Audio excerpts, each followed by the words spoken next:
Hello, dear. Oh, sweetheart, don't look so shocked. Are you really that surprised to see me again? I did tell you that I wouldn't let last time be the last time we saw each other, after all. You didn't expect the next time to be finding me inside your locked apartment. Well, that really is your fault for underestimating me, isn't it? Besides, this place is barely big enough to even be considered an apartment, anyway. A one-room, no window, single bed, 30 square foot apartment. Sweetheart, you live in a walk-in closet somebody shoved a cot and a shitty set of plastic drawers into. Honestly, I have no idea why you stay here. Yes, I'm aware you don't make enough to afford anywhere else. Honestly, with you refusing to get any implants, not even a standard neural uplink, you're lucky you can afford this postage stamp apartment on a salary entirely composed of non-digital, real-world work. But that's not what I meant, and you know it. I could have gotten you out of this place years ago. Put you up in a penthouse uptown, moved you into a cabin out in one of the nature conservation parks. Even could have gotten you a slightly less shitty place to stay here in the slums. I could have even moved you in with me. But no. You'd rather stay here, in this shithole. Barely putting together enough credits to even keep up on your rent on this stupid little hovel, and keep up the minimum payments on your debts. Oh, right, I forgot. At least you're doing it all on your own. At least you have your freedom. Why isn't circuits? You sound like a self-righteous prick. Are you going to give me another big speech on how you're not going to buckle under the pressure the Corpos put on the poor little slum rats? Are you going to go on and on about rebelling one day at a time by surviving? Do you really believe that scrap shit, sweetheart? You are starving. You barely have enough money to afford those tasteless, awful tubes of nutripaste that stop you from collapsing from malnutrition. You're suffering under a mountain of debt so huge that taking it on would probably bankrupt one of my smaller subsidiaries. You live in an apartment smaller than most public bathroom stalls. You're working yourself to the bone every day and every night for pittance, a scrap of what your effort and time are worth, and you take some kind of sick pride in that. You used to have dreams, sweetheart. Hell, I still see the ancient posters on your walls and hollow books scattered across the floor as clearly as you do. Yet you claim you're content with this disappointing lot you've ended up with. You're really content with the shithole your life is. Really. When you know all it would take is a single phone call, a single word to me, and you could have literally everything you've ever wanted. That every dream you've ever had could be within your reach. Or even without my help, you could have a slightly better life by not being a stubborn prick, getting a neural link, and finally uploading to the virtual sphere. Right. You don't want any help from a filthy corpo. Especially the head of one of the biggest and most important megacorps in the world. No, letting someone like that help you would be worse than dying, wouldn't it? And of course, the Neuralinks are all going to kill or control all those who disobey and rebel against the corps. It's not like we've had them for generations without any problems or anything. I swear your damn pride and principles are going to get you killed one of these days, sweetheart. Oh.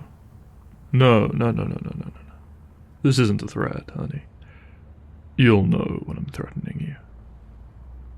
For instance, this is me threatening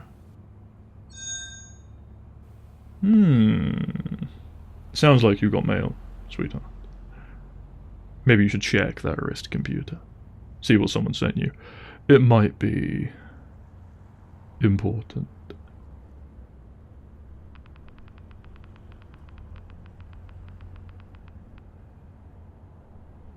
Oh, sweetheart, what does it say? Oh. Someone just bought the rights to all your debt. The millions of credit debt your deadbeat parents saddled you with when they died. And they're demanding payment all at once. Well, there's absolutely no way you could possibly afford to pay that. Not even if you sold everything you own could you pay back all that. And that means, per those fancy little debt collection laws that our perfect little government passed so many years ago, they can take just about anything from you until it gets paid back in full.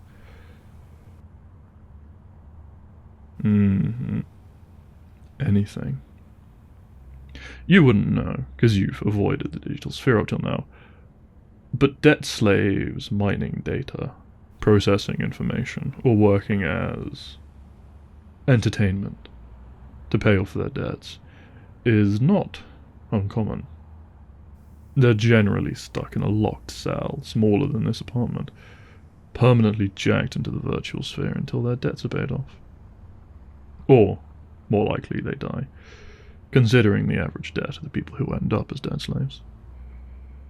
After a certain point, being jacked into the sphere that long, the mind begins working even as the body sleeps. It just wears you down until one day you just stop functioning. Stop having any brain activity at all. The body breathes, the heart beats, but no one's home anymore. So sad, really. Oh, trust me, darling. They will make you jack into the sphere.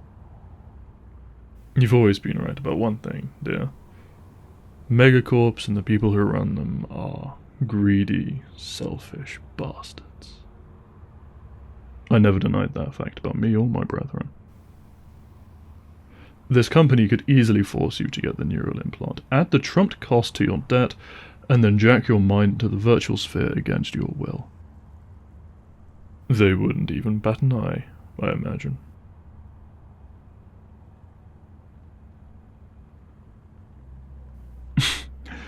Why am I so confident that's what will happen? Because it's standard business practice, sweetheart. Everybody does this. It's the easiest and cheapest way to get an endless stream of unpaid, constantly on-the-clock workers. Also because it was one of my subsidiaries that brought your debt. Don't give me that. Are you really surprised, darling? I show up in your apartment out of nowhere, and suddenly a corporation buys out your entire debt and demands payment they know you can't give. What are the odds? So you knew it was me, and just slightly hoping that I was better than that. Aw, that is sweet, honey. And I can understand why. I was always very sweet and kind to you when we were dating. But that was when you were giving me what I wanted, sweetie. When we were still dating. When we were still in love. But we're not dating anymore. What do I want? Maybe I just want to punish you for breaking my heart by sending you to work yourself to death in a virtual mine somewhere. Ever think of that?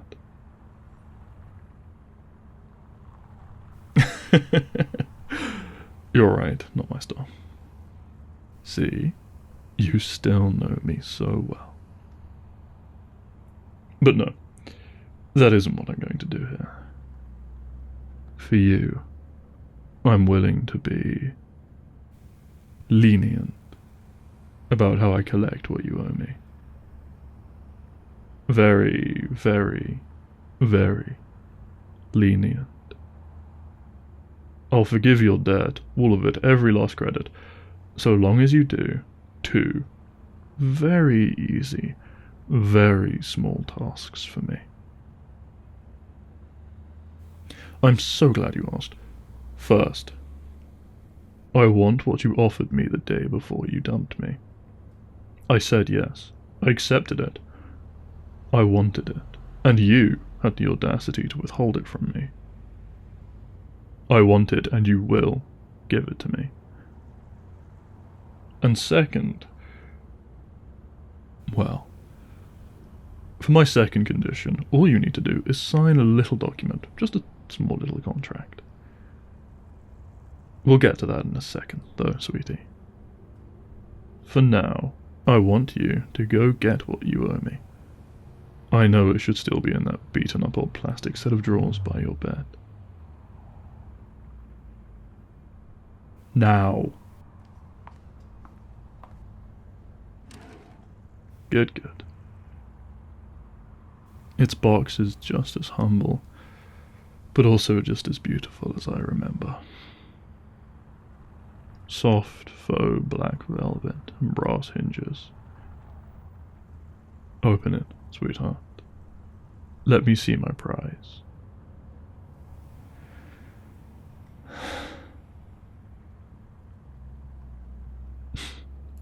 You know, I'll always be mesmerized by how gorgeous it is. The stones might not be the most valuable in the world, and the setting is silver and not gold or platinum. But whoever made this ring really knew what they were doing. This was originally your great-great-grandmother's engagement ring, right?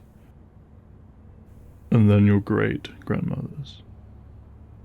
Then your grandmother's. Then your mom's. And now it's mine. Yes, it is mine. It and all the implications and responsibilities that come with it.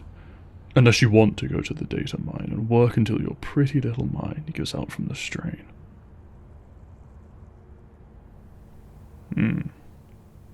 That's what I thought. Honestly, I don't know why the idea upsets you so much. It's not like you don't still love me, sweetheart. We both know it didn't end over lack of feelings. If that had been the reason, you wouldn't have kept that picture of me and you sitting at our favorite cafe as the background on your wrist computer. You would have had another partner by now. At least one in the last 2 years.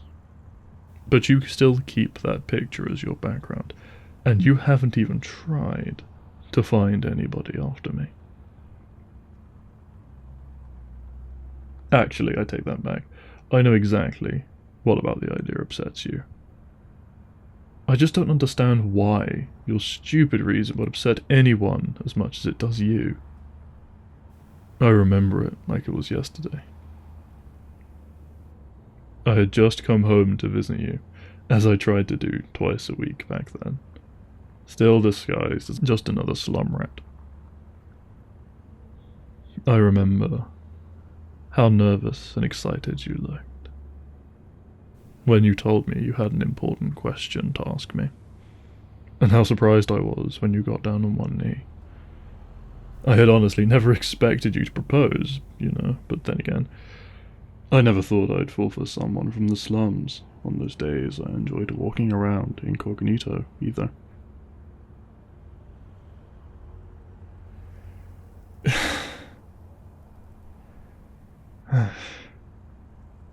I wanted to say yes right then and there. I almost did. Damn the consequences.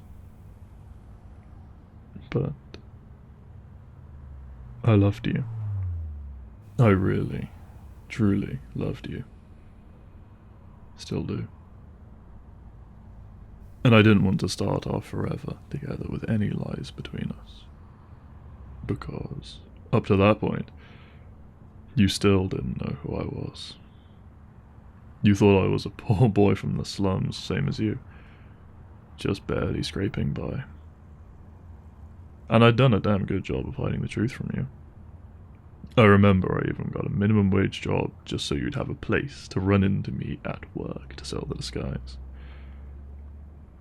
But if we were going to get married, you needed to know. Not just that I had lied about who I really was, but that, besides my name and occupation, nothing else was a lie. That the man you fell for was real. That my love for you was real. So I came by the next day and told you that, yes, I would marry you, but that you needed to know something about me first. I expected that you'd be frustrated or upset. I'd expected some screaming, some crying. Maybe you would break down in my arms before you finally settled down and let me explain. Before you'd finally come around. I'll never understand why you snatched back your ring so swiftly. Why the idea that the man you loved, that you had loved so much you wanted him to have the most valuable and sentimental heirloom your family has left, was richer than you first thought, was so awful that you had to immediately cut all ties with him. It's not like you asked me to have time to process things, or that you said you wanted to retract your proposal and just continue dating me for a while until you felt comfortable with the idea of marriage again. I would have understood either of those, accepted either of those reactions. But you didn't do that. You weren't reasonable in the way you reacted to me. You snatched the ring back like I was evil incarnate and screamed at me to get the hell out of your apartment. Why isn't circuits, love? I thought you might have actually hurt me, the way you were screaming and glaring at me.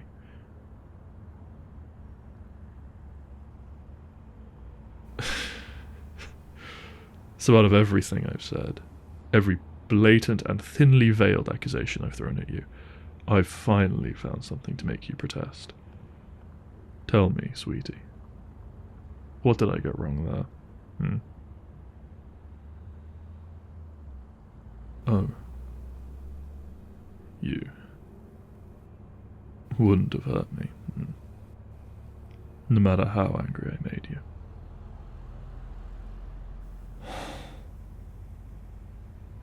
Thank you, sweetheart. I know it must be very hard for you to essentially prove my suppositions about your love for me correct by admitting that. You care about me too much to hurt me. I appreciate the honesty and effort that took.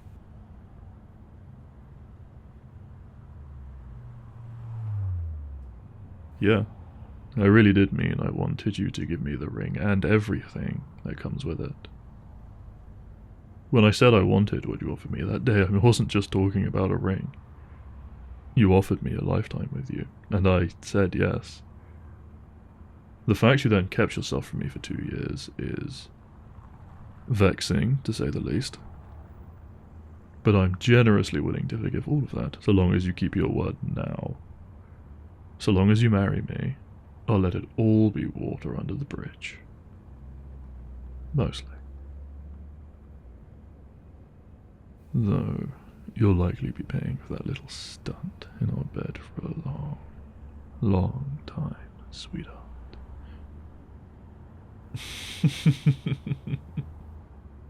Aw, look at you blush.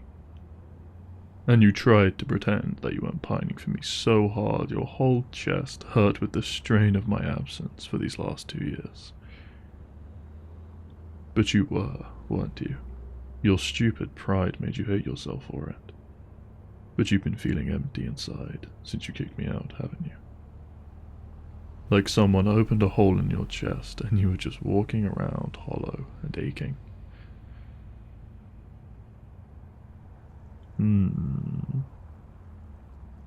Thought so.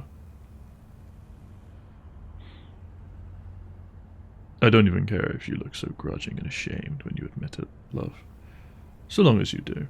So long as you can't help but admit your affection. That's all I need.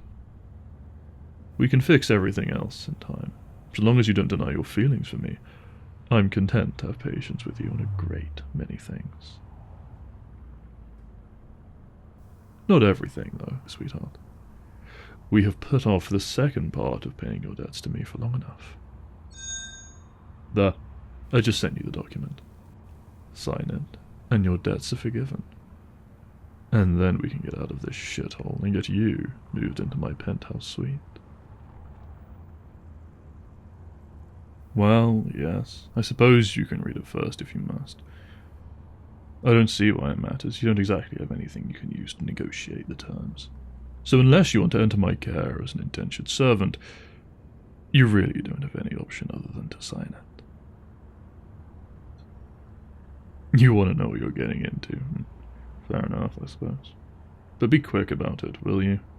I've waited for our wedding long enough, and every minute we waste here is another we could have spent planning the ceremony. Yes, we will be getting married as soon as possible. I'm not waiting longer than a week, at the latest. Now read your contract so we can go.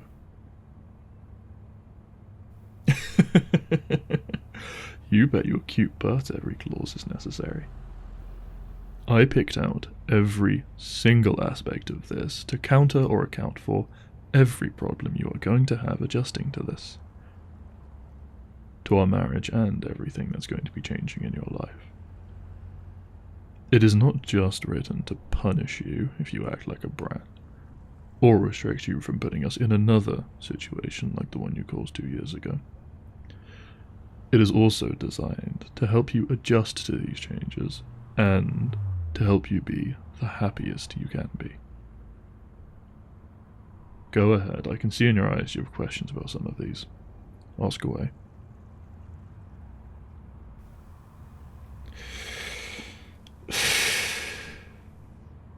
How did I know you were going to start with that one? Yes, sweetheart. You're getting a neural uplink installed. It will be the least invasive, least advanced, safest model on the market. It can't even connect to the internet wirelessly. It can have an extendable Ethernet cable or port, a tracker, an identification beacon, and nothing else. But you will absolutely be getting one.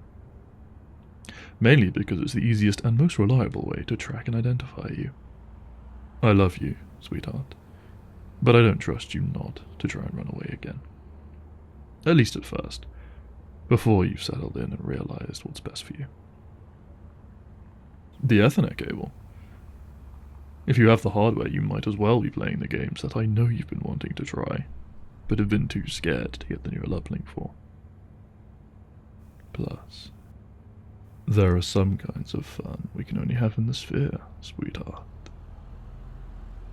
I don't think I'll ever get tired of seeing you blush, sweetie. Do you have anything else to ask about? A few? Let's hear them then. We've got time for a few more. Yes. I'm not surprised you were curious about that one. That clause signs away your right to ever find gainful employment from anyone but me or my company ever again. Once you sign this, your name will literally get flagged as blacklisted on any job application anywhere in the world. The police might actually show up if you try and go in for an interview. I feel like the purpose of that is fairly obvious, but I'll spell it out for you anyway. You work far too hard. And I have zero confidence you won't try to carry your own weight in our relationship by working a job that will pull in a paycheck that is less than a grain of sand on the desert of my fortune. I don't want to lose precious time I could be spending with you just because of your guilt or whatever weird complex you have about money. From now on, you will spend your time with me or working on your passions and dreams. No more backbreaking, soul-crushing work for assholes who don't even care about you. You will spend your days actually enjoying yourself, and you will Learn to actually relax and indulge in the things you actually want to do, instead of what you need to do. Do you understand? Well, I wasn't expecting a quiet little thank you for that, but you're welcome, sweetheart. Do you now see that I am just trying to look out for you? I'm not doing this out of cruelty, darling. I'm doing all of this because I care about you, and I want to make you happy. And because, for whatever reason, you seem incapable of making yourself happy on your own, I will happily take charge of that for you. Even if I have to fight tooth and nail against your stubborn pride to do it. Any more questions, sweetness?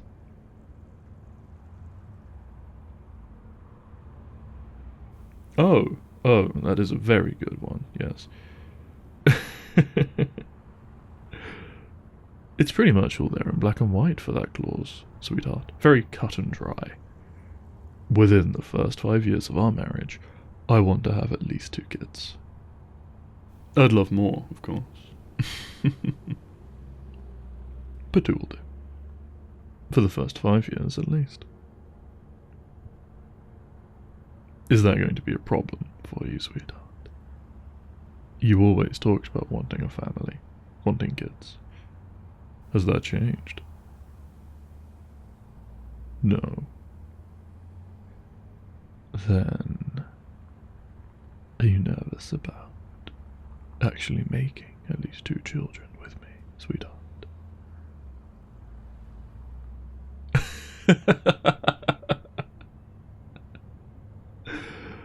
Oh, darling. You're much, much too easy to tease. I forgot how much I missed that. Now are you done with your questions, sweetheart? Yeah. Then sign it, and we can finally go home.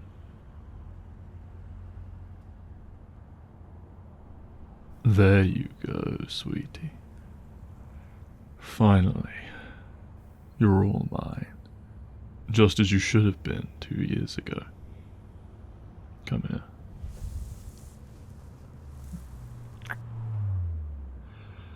Goodness. I forget how much I've missed every little thing about you. But that's all over now.